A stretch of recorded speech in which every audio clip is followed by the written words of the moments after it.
అనుకున్నదొకటి అయ్యిన్నదొకటి బోల్తా కొట్టావులే బుల్బుల్ పిట్ట. ఇది పాట కాదండి. అమెరికా పరిస్థితి ఇలాగా ఉంది. పాపం అమెరికా ఏమనుకుందంటే ఇరాన్ అదేముంది, దాన్ని టప్ టప్ టప్ కొట్టేస్తాను, నరికేస్తాను, చంపేస్తాను, ఇది కొట్టేసి 2 వారం రోజుల లోపల పహా అంటే ఒక ఇంకో 1 or 2 days అయితే దిస్ వే దట్ వే అనుకొని యుద్ధ రంగంలోకి వచ్చేసింది. తానే హీరో అని. ఎందుకంటే తాను వేసిన టారిఫ్లకి అందరూ దాసోహం అన్నారు కదా. అయినా సరే కోర్టు తీర్పు అతను వ్యతిరేకించేటప్పటికి అది పరుగు పోయింది. సరే ఇప్పుడు దీని మీద దాడి చేస్తే కనీసం తన పరువు నిలుపుకొని రేపు జరగబోయే ఎలక్షన్స్లో కొన్ని స్థానాలను గెలిచి తన పరువు కాపాడుకుందాం అనుకున్నాడు పాపం ట్రంప్. కానీ ఇక్కడే ఇరుక్కుపోయాడు. ఎందుకంటే రష్యా ప్రధాని తనేం చేశాడంటే టాక్టికల్గా ఇతని యుద్ధ రంగంలోకి లాగేశాడు. ఇప్పుడు భారీగా అతను నష్టపోతున్నాడు. అమెరికా నష్టపోవటమే కాదు, ఓడిపోవటానికి అవకాశాలుగా పెంచేసుకుంటున్నాడు అతను.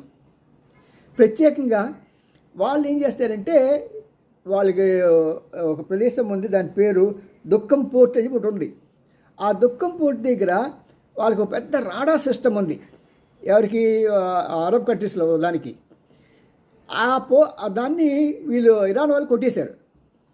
కొట్టేస్తే ఏమవుతుందంటే ఎక్కడ ఏ మిసైల్ ఎలాగ వస్తుందని ట్రాక్ చేయడానికి వీళ్ళకి అవకాశమే లేకపోయింది అమెరికా వాళ్ళకి. ఇప్పుడు ఏం చేయాలన్నా సరే గాళ్ళకి వాళ్ళు తెలిసి తెలియని కొట్టడం తెప్పించి వాళ్ళు ఇది ఇక్కడ ఉంది అని డైరెక్ట్గా స్ట్రైక్ చేయడానికి అవకాశం లేకుండా పోయింది. దాంతో రగిలిపోతున్నాడు మన ట్రంప్. ఏం చేయాలని. ఎవరు దొరికారు పాపం?